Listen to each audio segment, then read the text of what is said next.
अंश और निधि दोनों कक्षा 10 में पढ़ते थे। छोटा सा कस्बा था जहां सब एक दूसरे को जानते थे। अंश पढ़ाई में औसत था, लेकिन उसका स्वभाव बहुत सीधा और भावुक था। वहीं निधि पढ़ने में तेज थी, हर क्लास में टॉप करती थी। दोनों की पहली मुलाकात स्कूल लाइब्रेरी में हुई थी। धीरे धीरे दोस्ती गहराई, और कब वो दोस्ती प्यार में बदल गई, उन्हें खुद भी पता नहीं चला। दोनों अक्सर स्कूल के बाद साथ बैठते, सपने देखते, एक दिन बड़ा अफसर बनेंगे, साथ में रहेंगे, शादी करेंगे और अपने सपनों का घर बनाएंगे। अंश ने एक बार निधि से कहा था, तू जहां जाएगी, मैं वहां चलूंगा। तेरा सपना मेरा सपना है। निधि मुस्कुराई थी और बोली थी, बस मेहनत करना, हम साथ होंगे हमेशा। स्कूल के बाद दोनों ने अलग अलग कॉलेज ज्वाइन किया। निधि ने दिल लगाकर यूपीएससी की तैयारी शुरू की, जबकि अंश को अपने घर की आर्थिक स्थिति के चलते बार बार पढ़ाई छोड़नी पड़ी। उसने कोशिश की, कभी ट्यूशन पढ़ाई, कभी पार्ट टाइम जॉब की, लेकिन वह फोकस नहीं कर पाया। इधर निधि दिल्ली चली गई। 4 साल बाद वह एक दिन अंश से मिलने आई। बाल बंधे हुए, चेहरे पर आत्मविश्वास, और उसकी आंखों में अब कुछ अलग सा था, एक मंजिल पा लेने का गुरूर। अंश ने उसे देखकर कहा, तू बिल्कुल बदल गई है निधि। निधि बोली, बदलना पड़ा अंश। यूपीएससी की तैयारी आसान नहीं होती। अंश ने मुस्कुराकर कहा, मुझे गर्व है तुझ पर। तू अफसर बन गई है।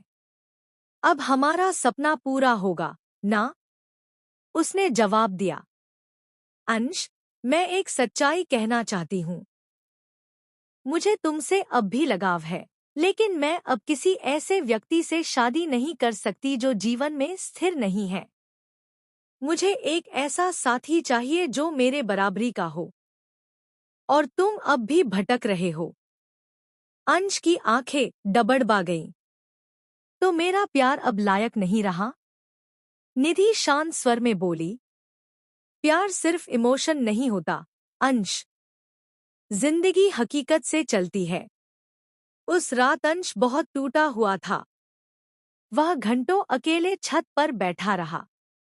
सोचता रहा कि जहां से दोनों चले थे, वहां से निधि आसमान तक पहुंच गई, और वह अब भी जमीन पर था।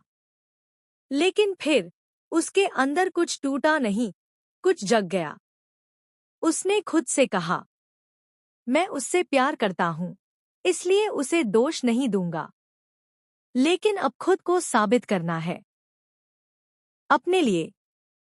अगले दिन से उसने एक मिशन की तरह अपनी जिंदगी को बदला।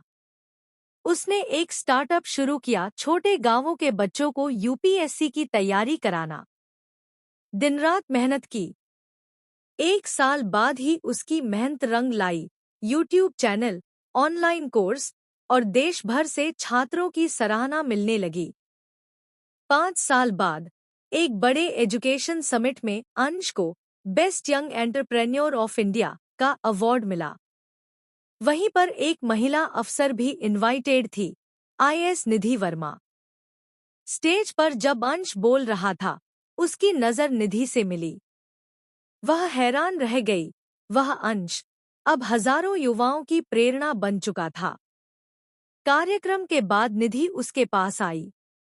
अंश, मुझे नहीं पता तुमसे कैसे बात करूं। तुमने कमाल कर दिया। अंश मुस्कुराया, धन्यवाद। मैंने वो सपना अब अकेले पूरा कर लिया है, जो हम दोनों ने मिलकर देखा था। निधि झिझकती हुई बोली, अगर आज मैं कहूं कि अब मैं तुम्हारे साथ चलना चाहती हूं, तो? अंश चुप रहा। फिर बोला, माफ करना निधि, अब मैं खुद से प्यार करने लगा हूं। किसी को खोकर खुद को पाना भी जरूरी होता है। अंश अब अकेला नहीं था, लेकिन आजाद था।